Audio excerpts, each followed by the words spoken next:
Hey folks, John here. We're coming up close on 100. Just 10 more episodes. In the here and now, though, the weight of this AP is taking its toll on the characters. In this last episode, the group suffered from a good deal of apprehension after encountering the cube. Yeah, that same cube from the prologue that drove space pirates insane. Frankly, though, there's no better location for a Doom Cube than the Diaspora. Which brings me to why I'm here today. If you recall, on my last visit, we explored a few of the highlights of this region and its features. Following that same vein, I wanted to explore the people that inhabit the Diaspora. Now, you may recall where I had briefly mentioned that in a catastrophic event before the Gap, that these planets cracked and were ripped apart, spilling their raw materials in what would form the Diaspora. You see, to this day, pockets of energized plasma and planar fissures serve as a memorial for the incident. And while the reasons how or why are debated, popular legend suggests that Librians were responsible. In case you're not familiar, Librians were a race of humanoids very similar to humans. They had an enlarged cranium and a gift for magic and technology. This species inhabited a lush world neighboring the twin planets and took pride in their accomplishments to the point of hubris. In the pursuit of establishing their supremacy as the most powerful in the solar system, any planet that refused to acknowledge this declaration meant the annihilation of that civilization. In this case, the refusal of Damiar and Iovo's governments ultimately assured their destruction. However, something the Librians hadn't foreseen took place. Upon firing the weapon, the recoil blew a hole in their planet's crust and set the entire atmosphere aflame. The resulting devastation ruined their planet's ecosystem and consumed Librian cities with radiation blanketing the planet. As things became more desperate, survivors began practicing in the dark arts. The Librians twisted their bodies with necromancy, allowing them to survive and even thrive in this new wasteland. This wasteland called Eox. That's right, with the destruction of Damiar and Iovo came the birth of Eoxians and all their ghoulish glory. But that's not where the story ends, though. Eox is a Pact World's representative. In fact, the first to sign the treaty during the Absalom Pact. Even more bizarre, there are indigenous people of the Diaspora that claim to be the descendants of those on Damiar and Iovo. After teams had inspected the ruins left over on various rocks, clear similarities were found to support their claims as descendants, leaving few left to dispute. Those displaced individuals, called Sarkeesians, have become the most widespread race within the Diaspora and claim to have evolved to survive the vacuum of space through suspended respiration and the growth of wings made of pure energy, which act as solar sails to facilitate travel between asteroids. Described as beings ranging from 10 to 15 feet in height, they've carefully terraformed crush worlds for habitats in some of the unlikeliest of places. One such example are the underwater domes located within the ice-crusted planetoid Nisus, the source of the irrigation pathway of the Diaspora known as the River Between, in which the crush worlds receive their water requirements to survive in this inhospitable region. While you might think this lifestyle is incredibly rugged, you'd be surprised. Subverting the expectations of many, they terraformed their crush worlds into an idyllic paradise, full of fields, forests, hills, and lakes where towns dot the landscape, allowing the Sarkeesians to live and raise children in relative peace. And although the Sarkeesians may hold little compared to their ancestors, they will fiercely defend what they've created against any hostility, especially Eoxian incursions, as they've never forgotten their ancient feud. While Pact Worlders may pass through their territory with little trouble, an Eoxian force, if large enough, will galvanize the normally calm Sarkeesians into uniting to drive off emissaries of the Bone Sages at any cost. A bonus that I'd like to praise Paizo on is a Sarkeesian playable race found in the Alien Archives rulebook. This allows players who are interested to choose to play as a Sarkeesian if they find the flavor interesting. While any class is acceptable to pair with this playable race, keep in mind that they're proficient in dexterity and charisma and take a hit in strength. For more on that, check out Paizo's Alien Archives rulebook and the Pact Worlds rulebook for any additional flavor you might be interested in. For now, I have to cut this short, but expect more discussion on those that breathe life into the Diaspora in future episodes. Thank you for making it here, folks, and with that, episode 90, What He'd Do in the Shadows.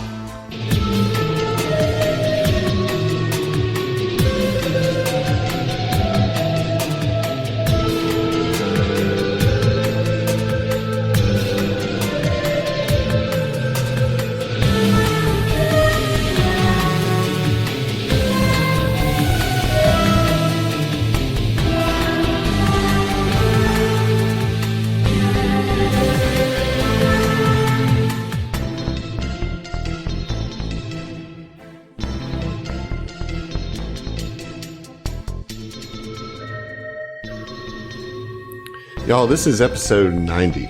We are closing in on that 100. That Hondo. How? It's coming up. It's incredible. It's unreal. Yeah, it's pretty wild. It's pretty wild.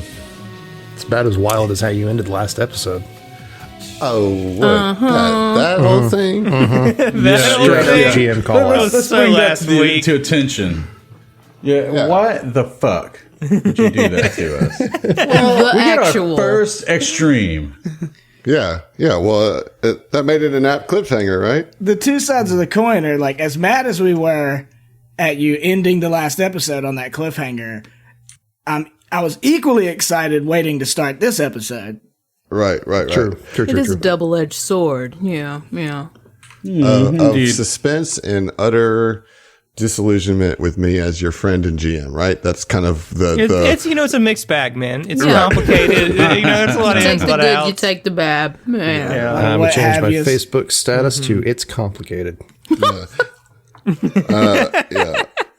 Well, I had to do it to you. I have no regrets. But we're right in the middle of it, I'm tempted to just talk for another 10 minutes and drag it out. We're like freeze framed on the punch connecting with the baby's head. Right. And then the fucking Yes song comes on and it's to be continued. That was how we ended the last episode. Yup. Next time on well, all right. I won't keep you guys waiting any further. So, John, notice how we weren't going to let you. Yeah, if you will, give us that critical effect that Mike just landed in our first extreme from a player. Now, we have had an extreme happen to Sedona, but this is our first one as a PC. What do we got? All right, so for the extreme bludgeoning, it's called Broken Limb. Ooh, the crit effect. The target moves one step down the dexterity poison track. Oh, shit. And can't use a randomly determined limb until healed. Wow. Huh. Wow. All right, so let's start. Wow, we woo, wah. Let's start with the dexterity. That said, on the poison track? Correct. All right, let's see here. So for dexterity, that's going to mean that this thing is going to be sluggish. So it's going to take a -2 penalty to reflex saves and dexterity-based ability checks, attack rolls, and skill checks, and is flat-footed. And then the DCs of all spells and special abilities decrease by 2. Fuck. Wow. Nice. Wow. Nice. All right. That's awesome. Then I'm going to Nice. roll. Actually, I'll let you roll a d4, Heath. Okay. 1's going to be the left arm. 2's going to be the right arm. 3 will be the left leg. And 4 will be the right leg. Okay, I'm going to roll your gold D4. You got me. That'll be a 2. A 2. So, one of its claws, you punch him in the arm so hard it dislocates his shoulder, and as you follow through with your elbow, you punch and come back up with your elbow and break the arm at the elbow, of his elbow. Fuck, and it's yeah. just hanging there limply, and it just goes, yeah, that felt good, more. Yeah, no problem. No. What I'm going to say that means mechanically is it can no longer full attack. Nice. Yeah, I broke that baby's arm. Broke that baby's arm. We also have some damage to deal. Yeah, a lot of damage. So you're going to... I also have another punch to do. Oh my god. That was the dude. first punch. Alright, so let's get the damage. Okay. So remember that you're going to... When you get that, you get to roll your damage twice. Right. So two episodes of 2d6 plus 11. God damn. So talking about a minimum of 22 here. Okay. 16 in the first one. 23 on the second. Oh my gosh. That's 39 points of damage on your first punch. Yeah. Yeah. Okay. And then you have a second punch as you just...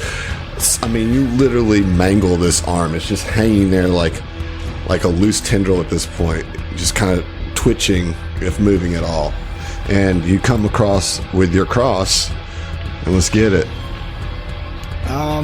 Good vibes. Just for funsies, I'm gonna use a card. Oh Lord! I want to really wreck this baby. Punch that child right in the face. Right. Just eviscerate that infant. It's just great. I'm gonna use Old Scratch Johnson's Mad Lib inspiration. All right. Alrighty. And that's a 19 on the die. Wow. Oh, so All right, close. so that's a hit. That's a hit for sure. Let's get the damage. Yeah, it's a 28 total. 19.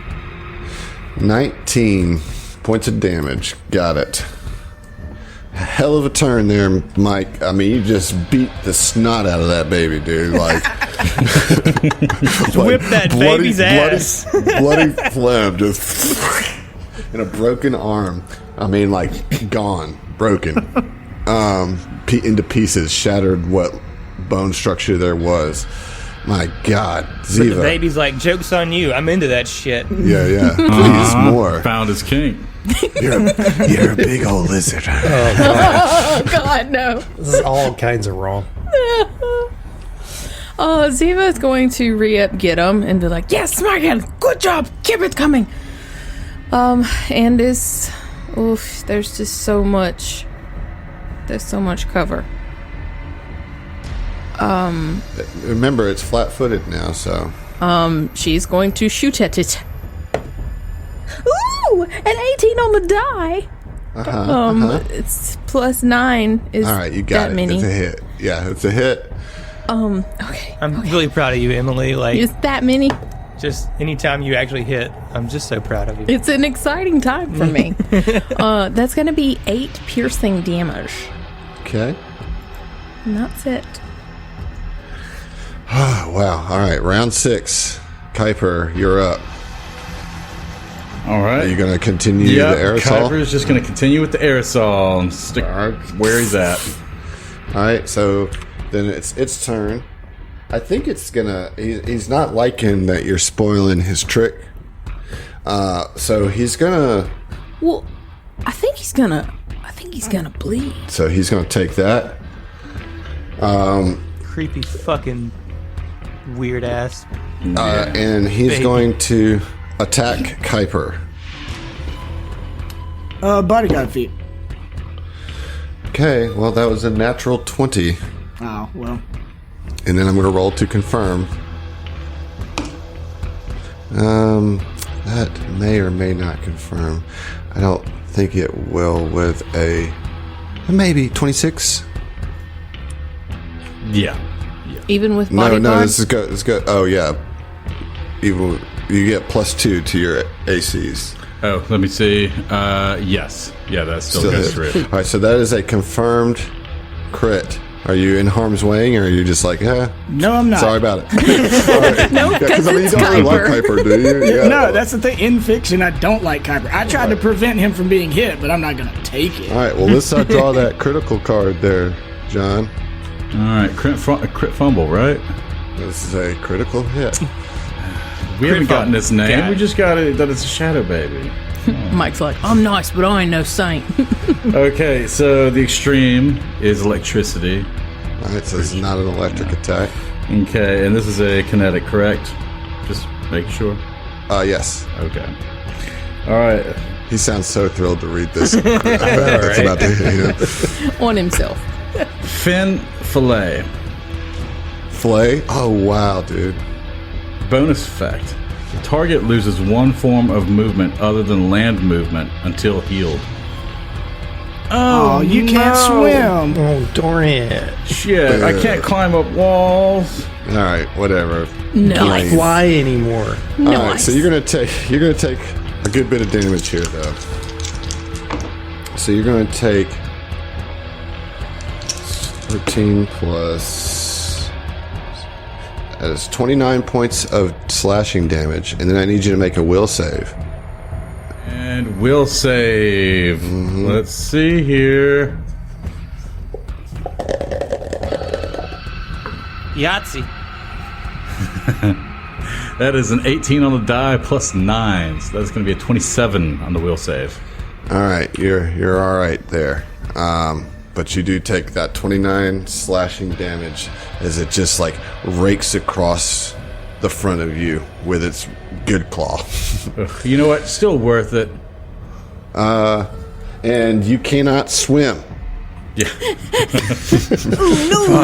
Just put out this. I want to make sure that I get my full effects here. You can't swim. I was really hoping to go over to the green room over at the front of Elysium, like right after this fight. Dude. Yeah, you can't do it. That was would be going to save you. That would be way Inception more style. terrifying for Mike. With all his Inception style flashbacks. water starts gushing out of the walls. Yeah. You're up, Oren. All right, so Orin kind of calls to Phil. You doing okay, bro? Yeah, fuck, I don't know what I'm doing right now. All right, keep shooting. And but however, Orin's going to take a single step forward, and so to get a little better shot, and steady his aim down sights, and absolutely. You know what sucks is I have a sight on this that I forgot about. I have a sight that I added that would like help with cover, but fuck it, you know. Here we are. Episode 90. Yeah, I know. Oh God, dude, natural too. Look, let's just move on, okay? Just move on. Yeah, that was a great turn, Zach. I appreciate it. Thank you, everyone. Thank you. Yeah, Glad to be here all week. Phil, Thank you for you your are service. still under the effects of this paranoia. And your boy just stepped right in your way, so... Well, my boy also just told me to keep firing, so he's going to step up next to him, kind of still having Orin between the rest of the party and Demon Baby and himself, but still has a straight line of sight on Demon Baby. So I'm just going to make a shot against him. If I can find where my D20 rolled off to. There's one. Ooh, that's going to be a 27 to hit 27 will hit. against KAC. So Nice. 2d8. 19 damage. 19 go, boy. damage. That's pretty good, dude. Yeah. I'm talking about. I'm liking this this actual rifle. Yeah. This actual rifle. Very nice. And that's shooting what kind of damage? Piercing. Great. Doing good. You look down at your rifle and realize it's also an illusion. It turns into a snake in your hands. Right. All right, Mike. All right, well, let's full attack. I don't know what you're huffing about. This is what I always do. Yeah, just break another baby's arm. That's what you do. If they're demons. Okay. 23 on the first one. Yep. I'll get it. Nice.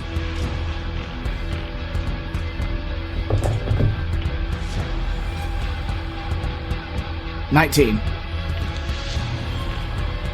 18 to hit. That will not hit. Okay. Okay, still, I mean, he looks pretty bad at this point, and you actually hear him as you punch him again, where I guess maybe in his face this time. Yeah, sure. He snaps his head back, blood kind of coming from his mouth, and he says to you,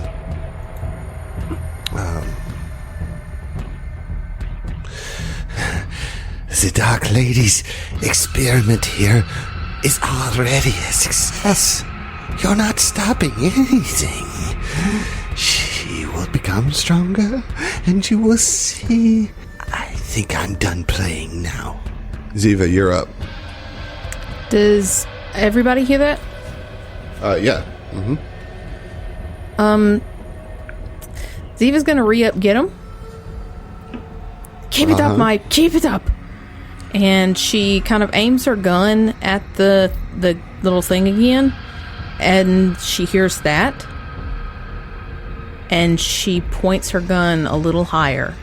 And is going to take a shot at the signal box thing. All right, this is going to be a tough shot. Oh. But let's see. Let's Okay. see how you do.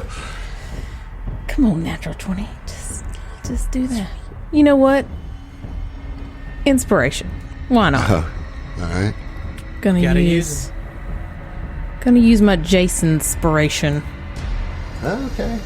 Nice. How long have you been hanging on to that thing? I like it. It makes me feel good about my life. Yeah, this is the angel looking over your shoulder one Yeah. that you're using here. Yeah. Okay. Okay, well, not a 20, but a 17 on the die. Plus 3. And then plus 9. So that's going to be 29. 29. Missed it by 1. Are you kidding? That's bullshit. That's bullshit.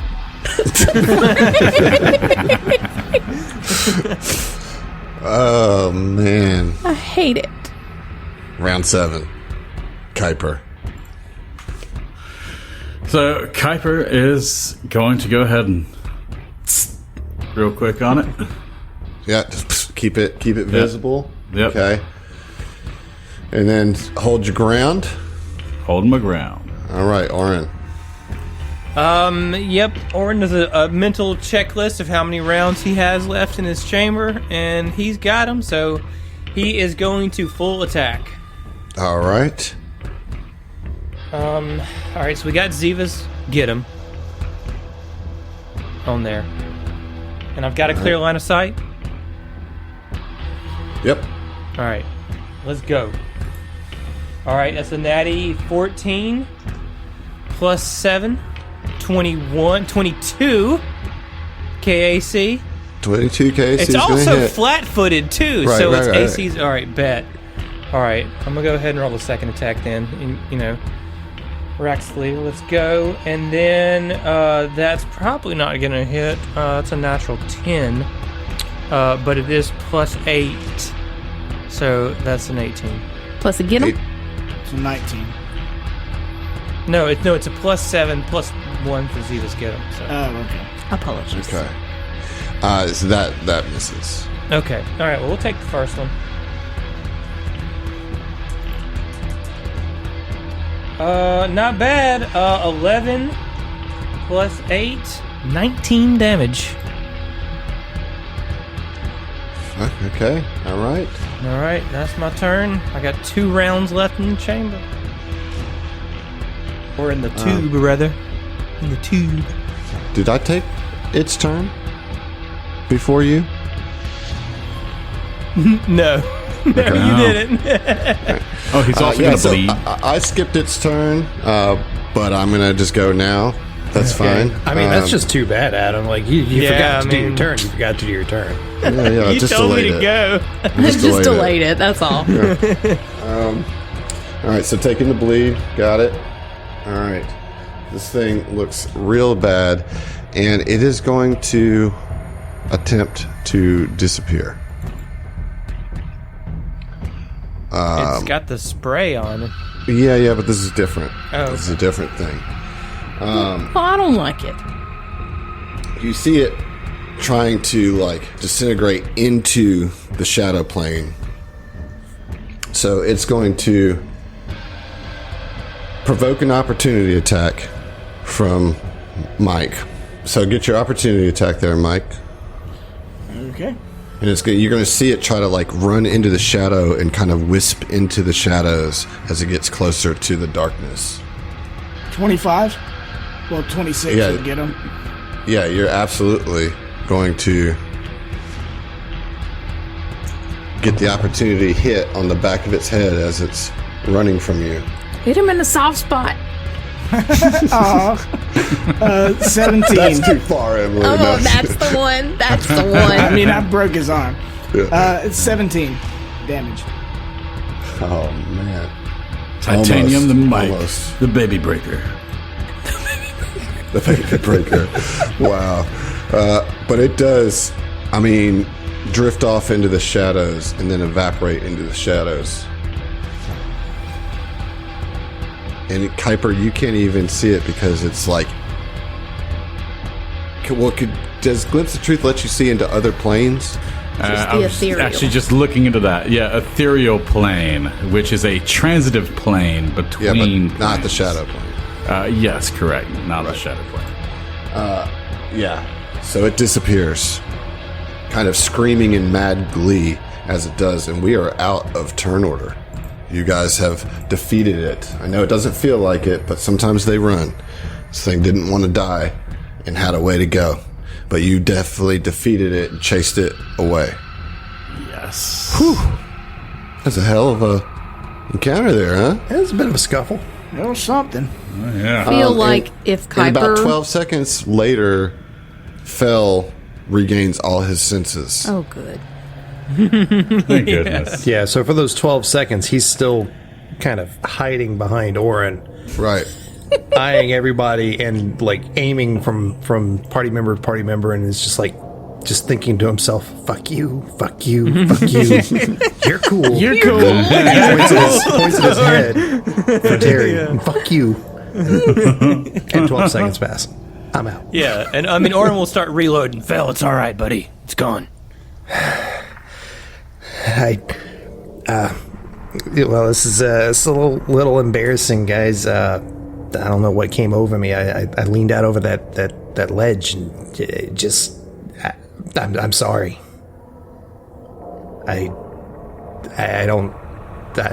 sorry. Hey, buddy, no harm, no foul, okay? Everything's fine. This place is fucking with our heads.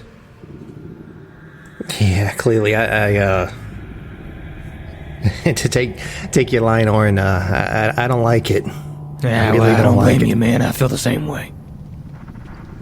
So, But yeah, what I told you earlier, Orin. Everybody, this isn't where the signal's coming from. That scan that Terry did earlier, and he turns Terry back on or like unmutes him. The scan that Terry did earlier, it showed that this is just a relay. This isn't the actual signal. The signal's coming from up top, up at the resort. Okay, buddy. So, Can we pinpoint it? Terry, can you tell where it's bouncing off of? Oh, now you want to talk to me. I see. Oof. I just imagine you turn him Yes. back on. No, I will do this thing for you, Fel. I'm here to serve you. it really is, though. Yeah, you're an AI, not a spurned girlfriend. Yeah, you turn him back on, and he's just sadly It's singing artificial intelligence B-52s. that you've uploaded to the ship that's developing some of its own personality. Some of its own I think feels. you should apologize. No, what is it that you would like me to do, Fel?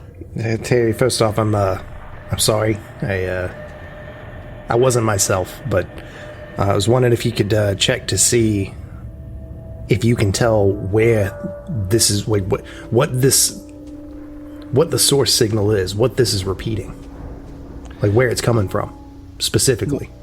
Yes, can you get closer to the signal so I can attempt to... Guys, I don't know if I. I'm a little bit. Guys, if I say anything off color here in a sec, just slap We'll me and pull shoot me you. back into the hall or something. Just We'll shoot you. Is that what you said, Kuiper? I have more aerosol. But yeah, Fel's going to walk back up and. You know what? Somebody, Mike, go ahead and grab my belt again. I got to lean back out and get closer to this thing to try and get a better scan of it. So just to make sure that it's not like a cliff, right? Like, so you could easily walk up to it. I understand why you're being hesitant, but I just want to make sure that we're painting the picture here, right? That it's not like a cliff into a steep drop or anything, but there is a crater there, but it would just be difficult terrain to go any further. I gotcha. But it is like kind of a slope, you know. Still doesn't want to like fall Yeah, and roll no. down and Right, be right. Just jump jets Yeah. over there. No, I could jump jet out.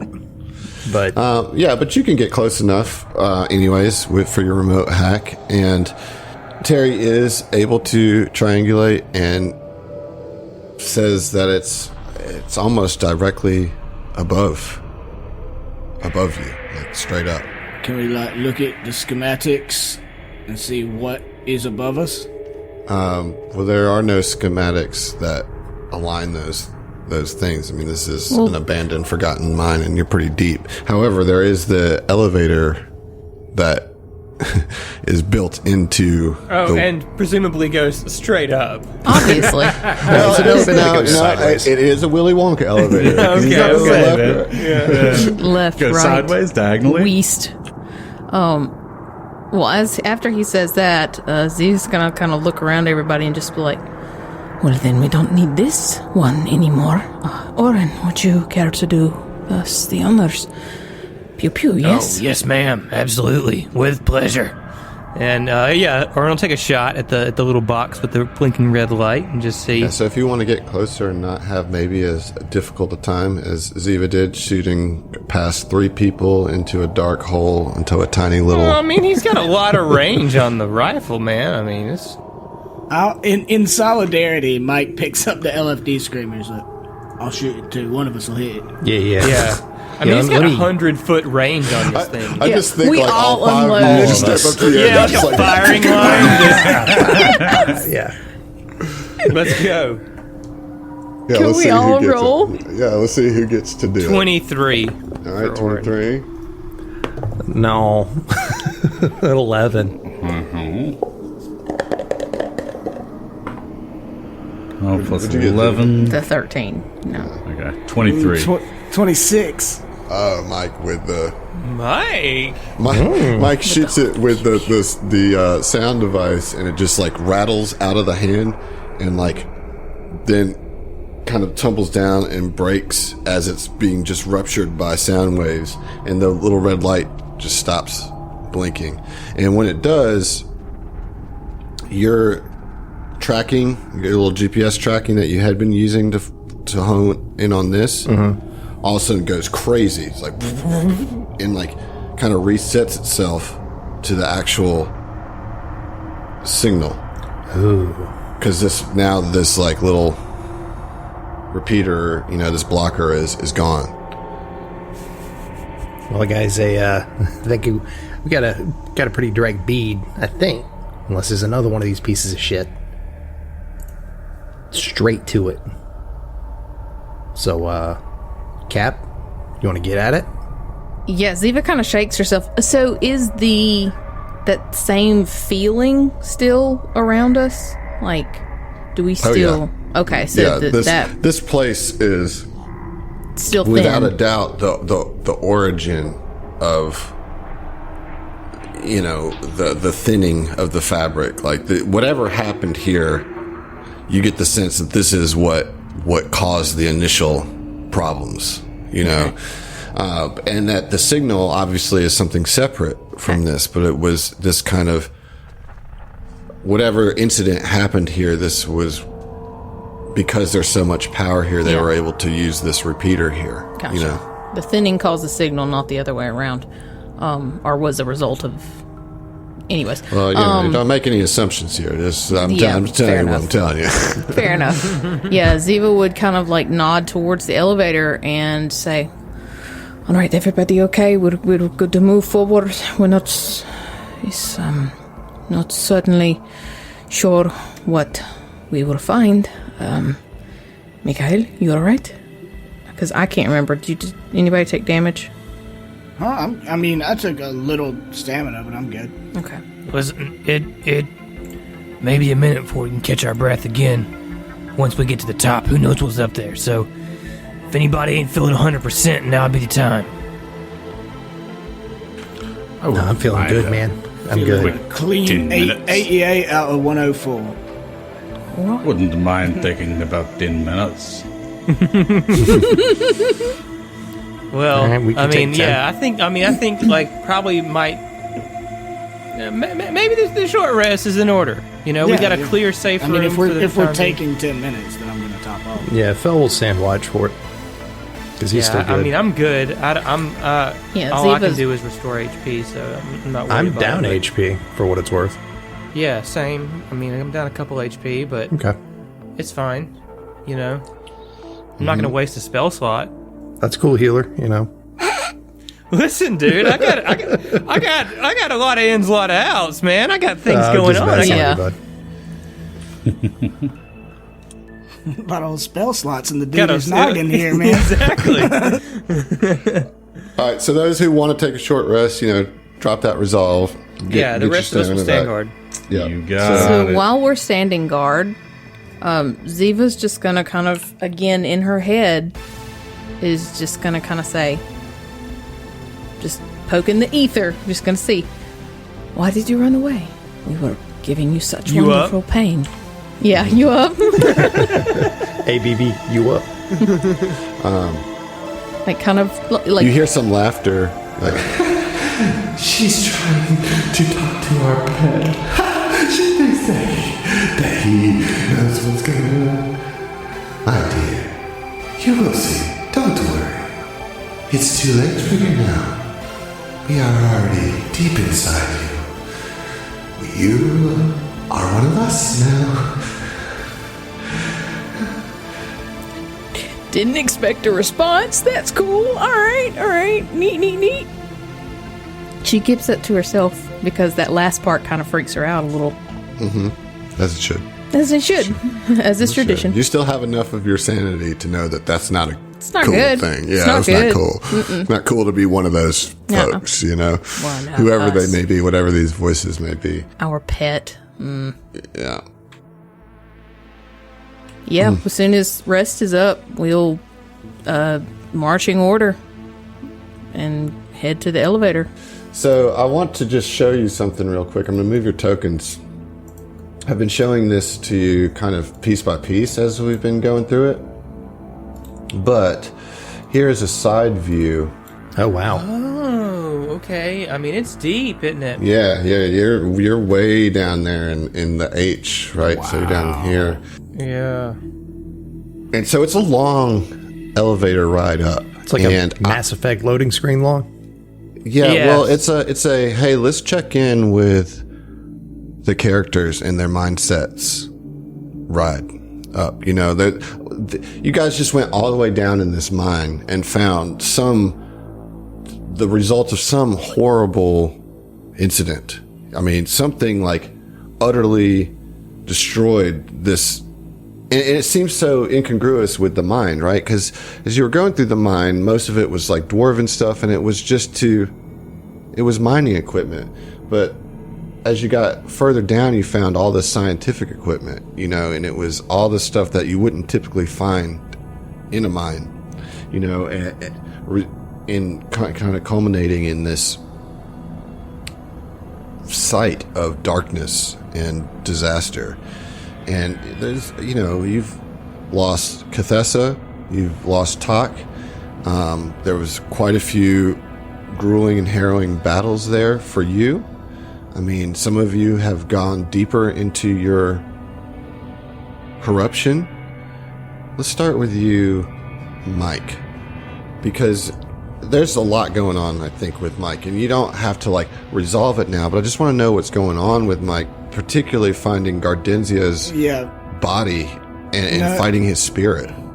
I kind of think now that the combat is over and they've had a couple minutes to compose themselves, once we get in the elevator, Mike's got a lot weighing on him, and I think it reaches kind of a point where he's like, if I don't say something, kind of admit how I feel, it's just gonna eat him up, so he actually vocalizes to the party. He's like, so I know we've got a lot going on, but I just can't help but wonder, something terrible happened here, and well, it seems like it happened to Gardenzia, and as much as I hated the son of a bitch, but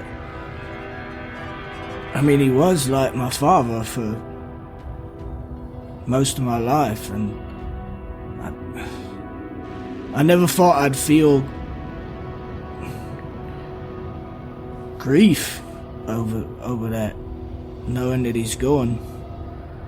And he's like, his face kind of drops, like saying it makes him realize it, you know, like that he actually really did have feelings for Gardenzio beyond hating him because he was manipulative and all of that, but it was someone that he did love. And it's really eating him up. Like, it is... He's almost like... I almost, like... hate myself for feeling something for him. I kind of... miss him. In a weird way. He's, like, trying not to choke up, you know? Mikhail, he was a part of your life. Though some parts of it may be horrible, it is understandable that you would have these kind of feelings. It is to be expected, and yes, you are right. Whatever has happened here is terrible, and I'm sorry that we had to find him in such a way. Whatever happened down there, he didn't go out peaceful. It was ugly. I mean, you saw his fucking arms, yeah? Flayed up to the elbow. And based on the amount of other spirits we saw, I think it was not a good death for any of those individuals. Oh, Christ, and it's not just Gardenzio, it's the gardeners. I mean, obviously, after all this time, I don't know all the gardeners, but there were people there that I knew, that I came up round. I mean, it's not... Basically, as much as I've said for a long time that chapter in my life, you know, that book is closed, like, now, kind of the finality of it, like, they're all dead. Yeah, Fell doesn't have any words and just puts his hand on Mike's shoulder. Mm-hmm.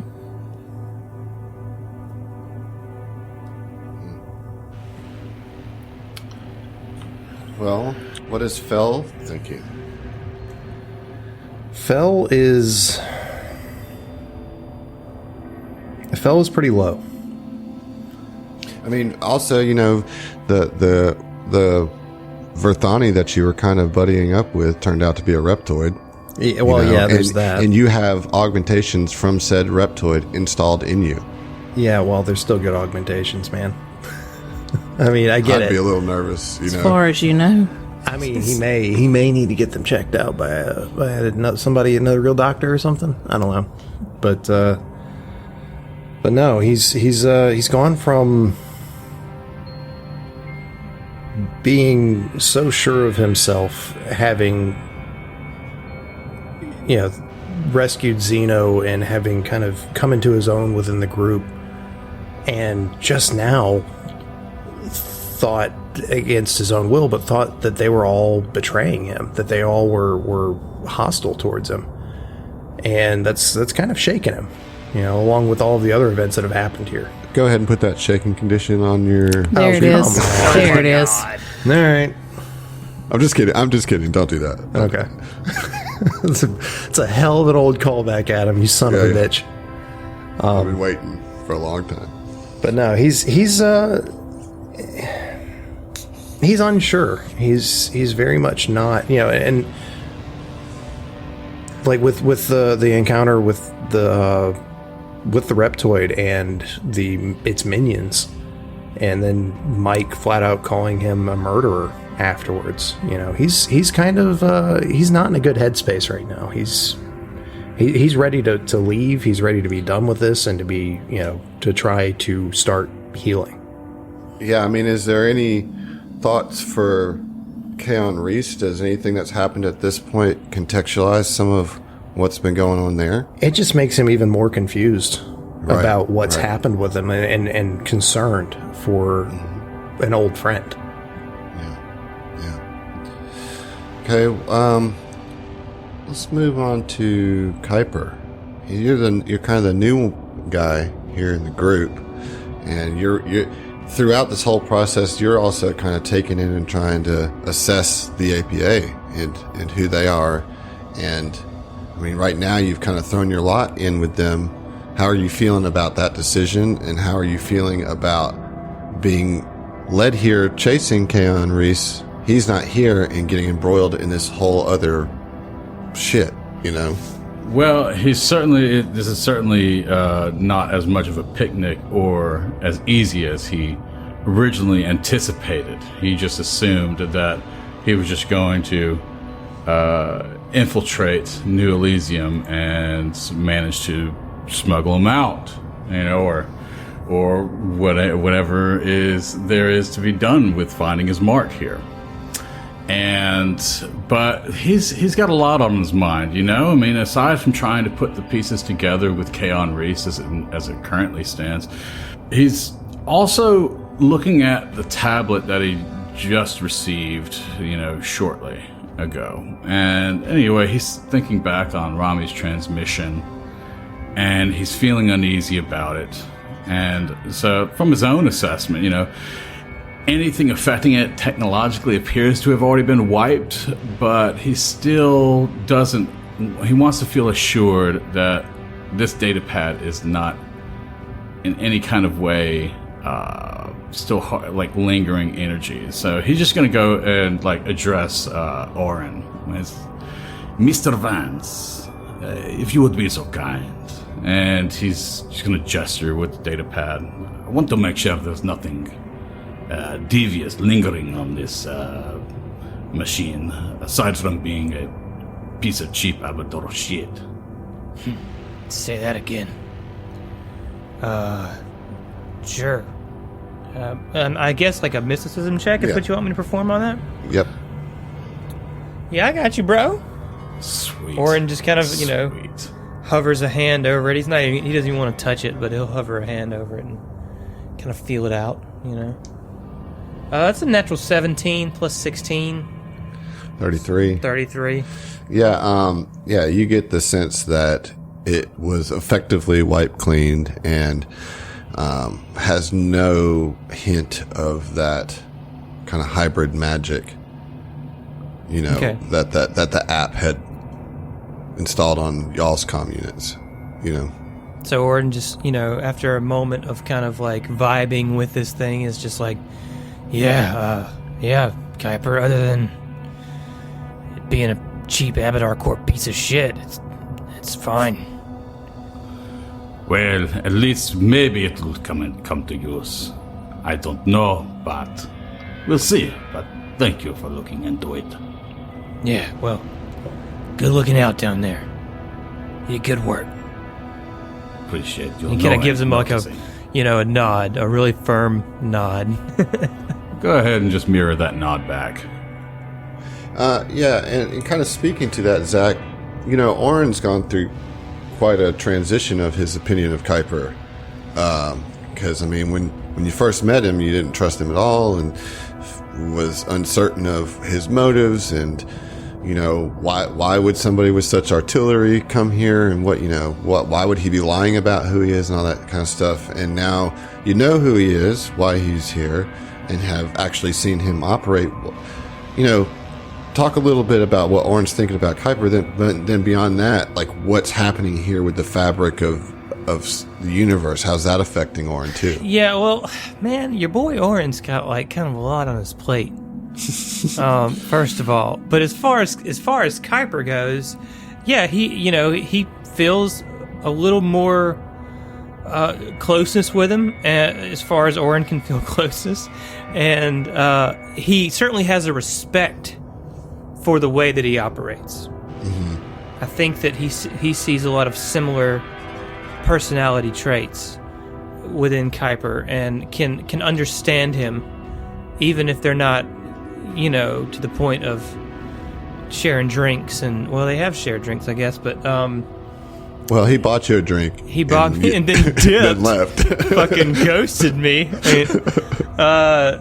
But yeah, no. Oren he's got a newfound respect for Kuiper. I think that he jives with him, and in some ways, is beginning to trust him to work alongside, because they have similar aims, you know. A little syncopatico going, yeah.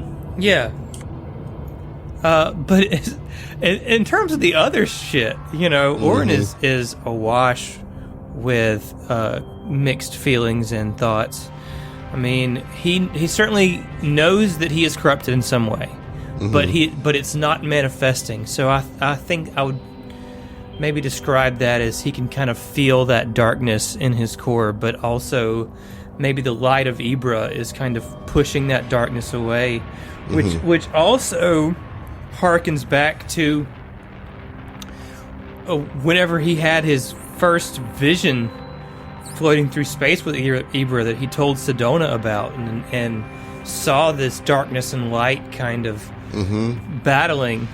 And of course, you saw like a darkness in that vision. Yeah. So definitely major throwback there.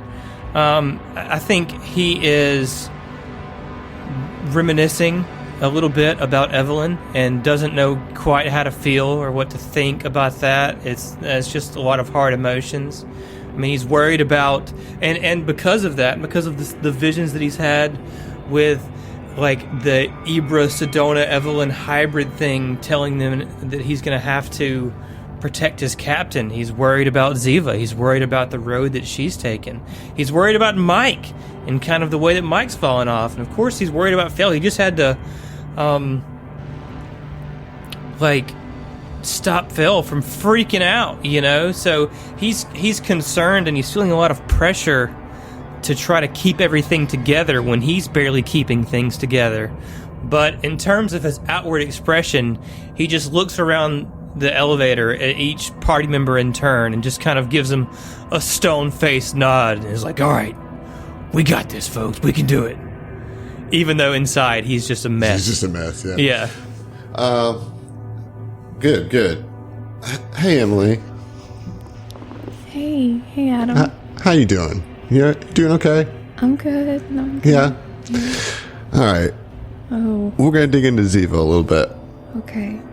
So Ziva was the one that talked the crew into coming here.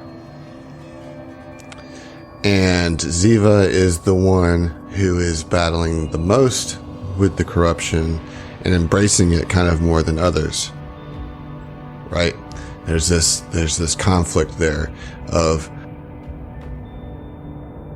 to some strange deep part of your psyche degree, this has still been a success for you. This is how you're feeling now. Like that corruption is taking hold at the very back of your brain, but it's convinced you that, well, there's a reason that you came here. And it was to discover this and to understand it and embrace it and use it to become a stronger captain. That's conflicting with true Ziva, who must be feeling tons of responsibility for the crew being here. Yeah. So how you doing? So I will ask you this. Okay. As we ride up this elevator, is that sense of excitement still as much as it was, or is it diminishing some? It's diminishing. You Okay. actually are feeling a small pang of sadness as you go further away from that room. So I very much, as a human with sometimes manic depressive behavior, I imagine this is very much a sense of going from, for Ziva, a sense of going from that high manic energy into like that really low depressive slump. Like as they go higher, she just feels the weight of everything that's been happening. And I mean, she's as you know, Oren's looking around at everybody, so is she. I mean, she looks at Fel and at Kuiper, and it's just like the Kaon Reese connection. And she looks at Mike, and it's like the Gardenzio connection. And she looks at Oren, and it's like the Evelyn connection. I mean, her mind. I mean, her drill thing with this mine. And she's just like, it's kind of like you said. It's this war of: are we supposed to be here, or is this just my fault? Is this just a culmination of crazy events and circumstances that have led us here, or is this like some kind of really twisted fate? Regardless, though, she sees it as her fault.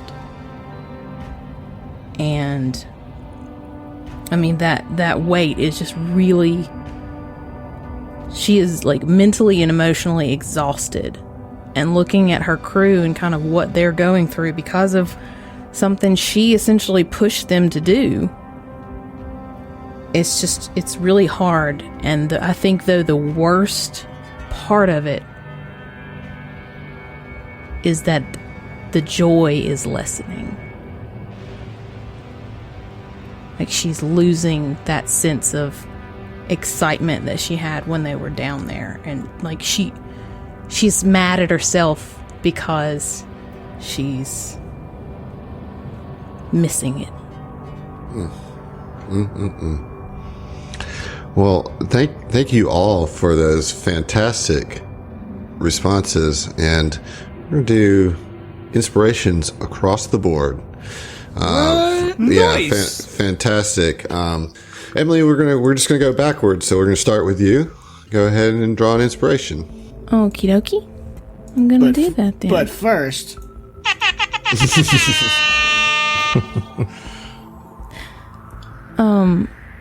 okay, I got an Alexpiration. Okay. It's Alex, my BFF in up there in Canada way. Says, "To whom it may concern, I hope this inspiration finds you well. I am well aware that you are probably going to fuck up whatever role you attempt on using this inspo on, but I just want you to know, whatever the outcome, you're still my special little guy, my special whittle boo bear, my whittle whipple womb person, my oogie boogie snoople and my oozer de boozer limble snooter flip lamb. Love you." Wow. Fucking nailed it, Alex. That was very Will sweet. save there. I made that painful, but you made it beautiful. Oh, wow. Okay, Zach, you're up. So I am very excited. I think it's my first time to draw from my personal deck. All right, so I also got a personal Alexpiration to Oren. He says, "Here is a haiku about Oren. What a grumpy bitch. Why are you always so mad? Take the stick out of your ass. Love you, XOXOXOXOXO, Alex." Wow. Thanks so much, Alex. Thank you so much. God. Killing it. All right, so that's two Alexes. John, you're up. Okay, so I got a scratchspiration from Brian. And he says, "It's dangerous to roll dice. Take this." I like that. I like that a lot. Okay.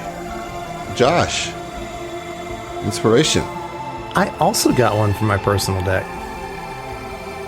Oh, shit. All right. I got one from Brian as well. It says, "This inspiration is out of this world. Try not to space out during combat. Plan it out. It's time for you to be a star. Be nice to Adam because he allowed you to read this on air." What a sucker. All right, Brian. Wow. Okay.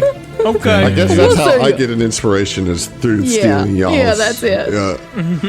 That's fair. Okay. All right. Heath, what you got? oh, okay. So I got a Newtspiration. Says, "Whoever draws this card is temporarily my favorite." Sorry, Adam.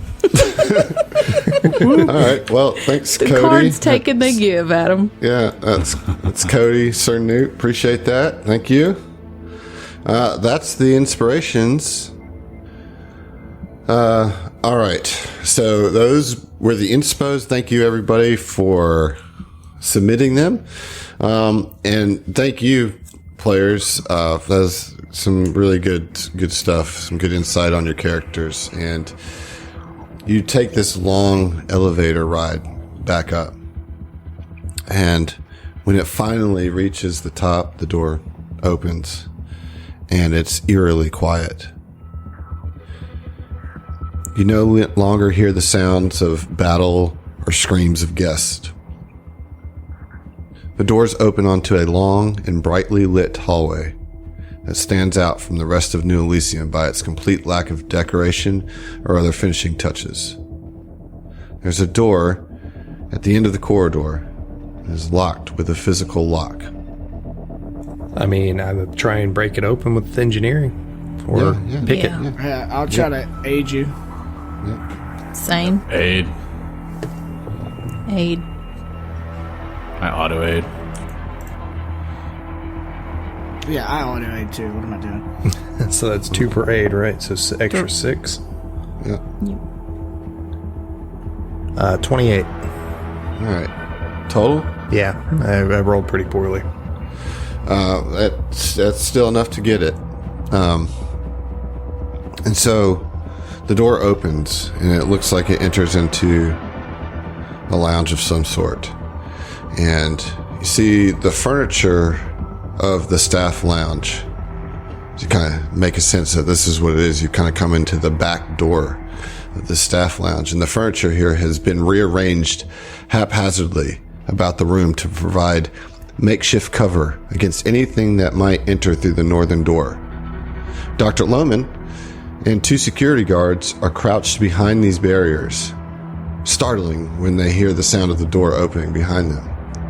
They turn to you and... "Oh, it's you," Dr. Lohman says, standing up with obvious relief. "What are you doing? How did you get in there?" Despite still being crisply dressed, she looks unwell. Her face is pale and drawn with dark circles under her eyes, like she hasn't slept in days. The guards look equally harried. Suddenly, the lights flicker off.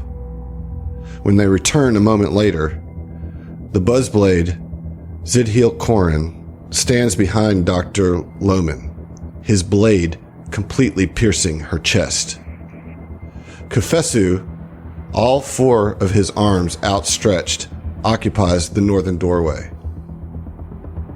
"Come, children, accept her embrace," the Kasatha says, as the 2 guards' eyes turn completely black.